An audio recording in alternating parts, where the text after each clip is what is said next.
नमस्कार, इंडिया अपडेटमध्ये आपले स्वागत।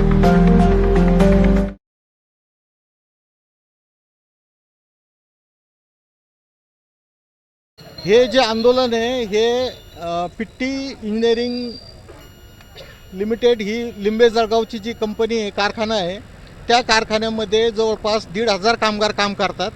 त्या कामगारापैकी जे कायमस्वरूपी कामगार आहे यांनी संघटनेची स्थापना केली। त्याचे कारण असे होते की इथं किमान वेतन दिलं जात नाही, 12 तास जबरदस्तीनं काम करून घेतलं जातं आणि त्याच्याशिवाय त्यांना ओव्हरटाईमसुद्धा दिलं जात नाही। जो दिला जातो तोही सिंगल दिला जातो।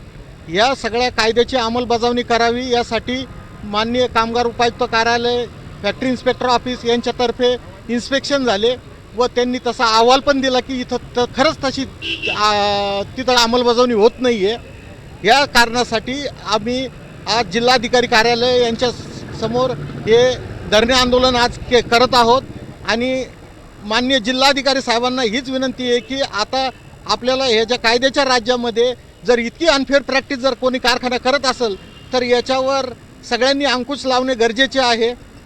आता काही जण सांगत होते की 12 तास ड्युटी केल्या जाते आणि पगार 8 तासाचाच भेटतो, याच्यात किती सत्य आहे? हे रेकॉर्डवर आलेलं आहे, हे रेकॉर्डवर आलेलं आहे आणि ही गोष्ट फॅक्ट आहे की असं दाखवलं जातं। म्हणजे याच्यात बी चोरीचा मार्ग कसा काढला गेलेला आहे या व्यवस्थापनाने की रेकॉर्डवर दाखवलं जातं 8 तासाची ड्युटी पण काम 12 तास करून घेतलं जातं आणि हे पण दाखवलं जातं की आम्ही मिनिमम वेजेस देतोय, परंतु ते वरचे जे 4 तास आहे या 4 तासाचा त्यांना पगारही मिळत नाही आणि त्यांचा कष्टाचं तिथं त्या घामाचा त्याला मोबदलाही मिळत नाही आहे आणि हे जवळजवळ 6 वर्षापासून चालू आहे। मग युनियनच्या माध्यमातून काही तुम्ही त्यांना पत्र व्यवहार नाही केला का मॅनेजमेंटला? त्या संदर्भामध्ये कंपनीशी तर पत्रव्यवहार केला, कंपनी आम्हाला बोलायला तयार नाही आहे। त्याच्यानंतर कामगार उपायुक्त कार्यालयाशी केला, त्यांनी जवळजवळ आतापर्यंत 7 मिटिंग लावल्या, त्या मिटिंगलाही व्यवस्थापन गैरहजर राहतं। कोर्टामध्ये दाखल केलेलं आहे प्रकरण, कोर्टामध्येही व्यवस्थापन गैर राहतं।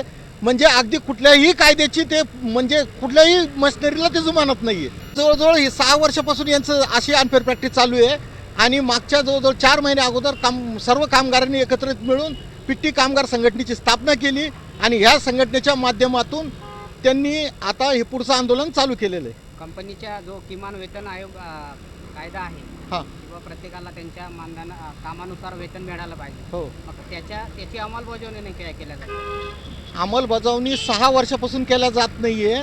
शिवाय म्हणजे तिथं वेठबिगारासारखं कामगाराकडून काम करून गेलं जातं।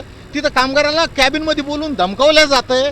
त्याच्या संदर्भात संबंधित पोलीस स्टेशनला आम्ही तक्रारी केलेल्या आहेत 6-7, पण पोलीस यंत्रणेमार्फत ही कुठलंही म्हणजे कामगारांना सपोर्ट केला जात नाही आहे किंवा कुठलेही म्हणजे तिथं त्या व्यवस्थापनावर पोलिसांचाही काही अंकुश नाही आहे। आता हे उपोषण जे आहे किती दिवसाचं उपोषण आहे? नाही, हे 1 दिवसाचं हे धरणे आंदोलन आहे। एका दिवसात मागणी मान्य नाही झाली तर मग पुढं काय? पुढची दिशा मात्र आमची अशी आहे की आम्ही याच्यानंतर क्रांती चौक ते जिल्हाधिकारी कार्यालय याच्यात आम्ही हा सगळे जेवढ्या MIDC आमच्या संघटना आहेत या संघटना मिळून सगळे एकत्रित एक मोर्चा काढणार आहोत आणि तो मोर्चा मात्र अगदी लेकरा बाळासहित महिला त्यांच्या घरच्या कुटुंबासहित तो मोर्चा असणार आहे।